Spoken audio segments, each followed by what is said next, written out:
I'm gonna be trying the most viral 3D printing hacks such as glass prints or putting them in the oven because most of the time they don't even seem real, so I'm gonna be trying to expose them. The most viral that I found was that you can get this look on your 3D prints using acetone, some ABS 3D printing material and an airtight container, and it should completely hide the 3D printed look. I think that there's no way that this is real. It has over 4 million views, so let's see if these people got scammed. And so I made this benchy because we can clearly see the layer lines. Then you're gonna take an airtight container, put some paper towels inside of there and secure it to the walls using magnets, just like this so that it actually sticks to the wall, and then something from non-plastic to actually raise the model. And I'm gonna be doing this outside because the acetone is very dangerous. But I'm just gonna pour a bit inside of there and then close it as soon as possible so that the least amount of acetone actually runs out. So it will look something like this, and then you just need to wait, depending on how big your print is, about 1 to 4 hours, and you can always check on it. So I just brought the benchy from outside. It has been over 3 hours, so let's see if it actually worked out. Now this doesn't look like it was 3D printed at all. I probably let it stay there for a bit too long and that's why it looks like from water. But if you want, you can just adjust the time and the amount of acetone that you use and you're gonna get the finish that you want. And look, it looks exactly like a glass. So I would definitely recommend trying it out, but be careful when you're using acetone and ABS. The next one is from the very well-known Uncle Jesse, who says that we can get these 3D printed things just by using a heat gun and they look absolutely amazing. Since this is from Uncle Jesse, I actually believe that this one might be possible. To do this, you actually need to print the base of the form from something like PETG or ABS or something that's heat resistant. So that then when you print something that you're going to be heating up from PLA, it doesn't stick to the 3D print. So I have the base in my slicer, I set it to PETG, and then the print that you're going to be heating it up, you're going to be printing it from any PLA. And this, when it's heated up, we're going to be pressing it onto the form. And so I actually made this hard form to see if it will work. As you can see, my SparkX is actually already finishing the form, so we're going to see very soon. If you have never seen the SparkX 3D printer, it's actually an amazing one for anybody who's just starting out because it's just so easy to use and it's actually very budget friendly. So if you don't want to spend any high amounts of dollars on your first 3D printer and just want something simple and easy, the SparkX is definitely something that I would recommend. I'm turning it on and just about 5 seconds in there. 1, 2, 3, 4, 5. Okay, now just quick, and we're gonna be pressing it on there, and as you can see, wow.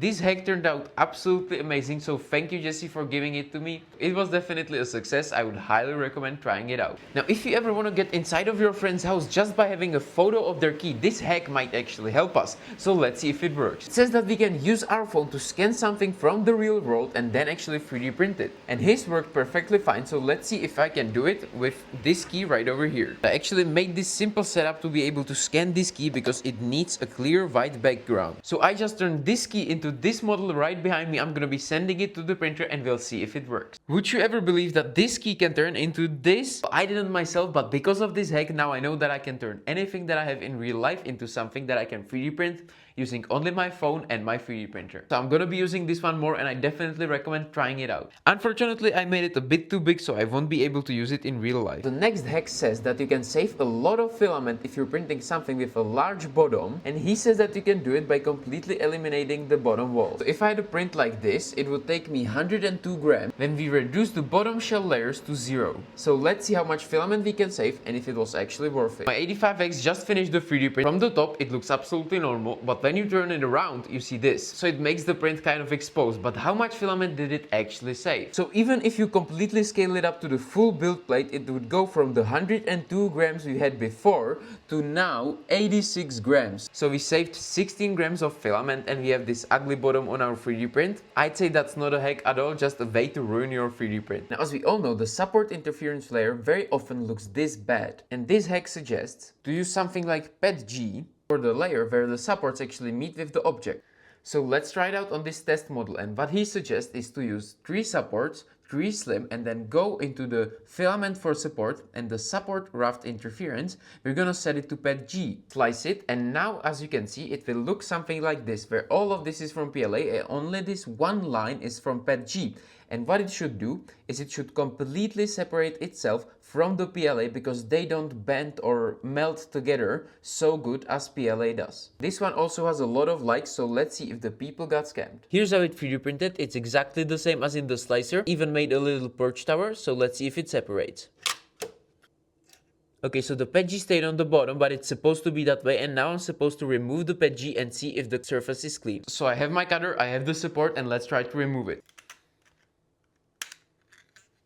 Now, as you can see, it didn't leave the surface that he said it would. It actually kind of made a mess, but it seems like I used wet PETG because even the layer that was interfering with the support was ruined. So I would say that this is mainly my mistake. So I would give this a pass because it was really easy to remove it, which is amazing. But the surface wasn't so great because I used wet PETG. So definitely give this one a go, but don't use wet PETG. Now, as we all know, connecting two 3D prints together can be sometimes quite annoying and hard. And if you want to glue them together, putting the two flat surfaces against each other is not the best way. And so this next hack should actually help us do it a bit better. But the hack that he shows actually requires going into modeling. So let me show my hack how to do this completely in your slicer. If you have the part in your slicer that you would like to slice and then connect or glue together, you can actually just click on the model, and over here in the top menu, you will find this cut tool. And in this menu that appears, instead of remaining with the planer, you're gonna switch it to Dovetail. Now you can move the cut around where you want it, and when you perform the cut and split the pieces apart, you can see that it gives you these perfect connectors that I have already 3D printed over here. And with these Dovetail connectors, you probably won't even need glue, because you can just connect them by sliding them inside of each other, and they hold together amazingly.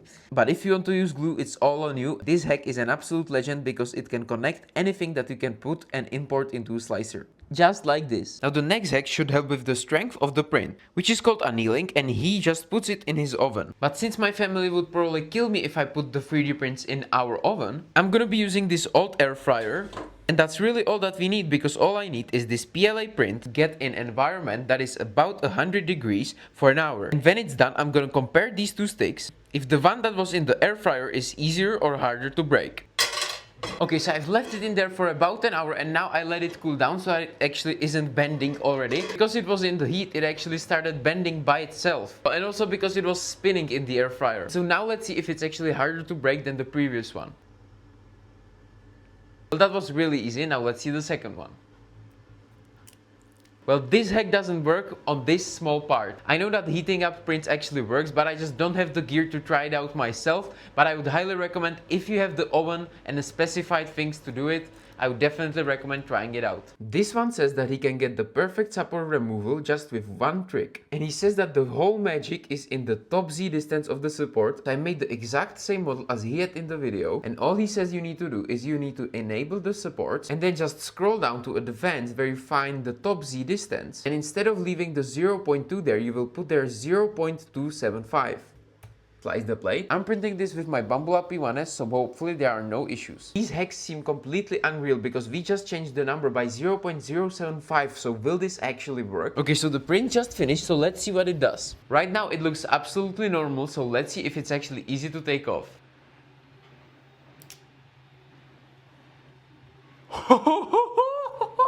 Okay, I actually didn't expect that. So that's absolutely amazing, and this hack actually works. And to compare, I actually found another one that says the exact same, that the supports will be super easy to take off and will leave a perfect finish. And they do show how amazing it is to use it. I'm gonna be trying the exact same model, but with their settings. They recommend using the 3 as well, but instead of the default style, they are using the 3 Slim. Then when you scroll down, set the top interference layers to 3. And that's it, so let's slice it and print it. Since the first one set the expectations extremely high and was super easy to take off, let's see what this second one that I 3D printed can actually do. And as you can see, because we use the 3 Slim supports, they actually kind of reduce the volume of supports needed for the part. So let's see. Huh? Okay. It's not going as well as the first one, but we'll give it a chance. Ooh. So it wasn't as easy as the one before, but it still kind of worked. Now let's compare the surfaces under the supports. So this is the first one. As you can see, it's kind of rough. This is the second. So when you compare it, I think the second one actually gave even the better result. So yes, the first one was easier to take off, but the second one gave us the better results. So I would say that the second one is even better. The next hack says that I can completely remove the layer lines from my 3D print. It was liked by 50,000 people. This is obviously ugly, so let's try to fix it. And what this hack recommends is clicking on the model and going into these stacked layers. It's called variable layer height. Once you click on it, you will see this window right over here. You're gonna scroll the quality completely down and then click on adaptive. So this one button should solve it, so let's see if it works. Now, as you can see, the layer lines aren't completely hidden, but it's so much better. I would say that this hack definitely gets approved. Highly recommend because it does increase print time, but it gives the quality that we want.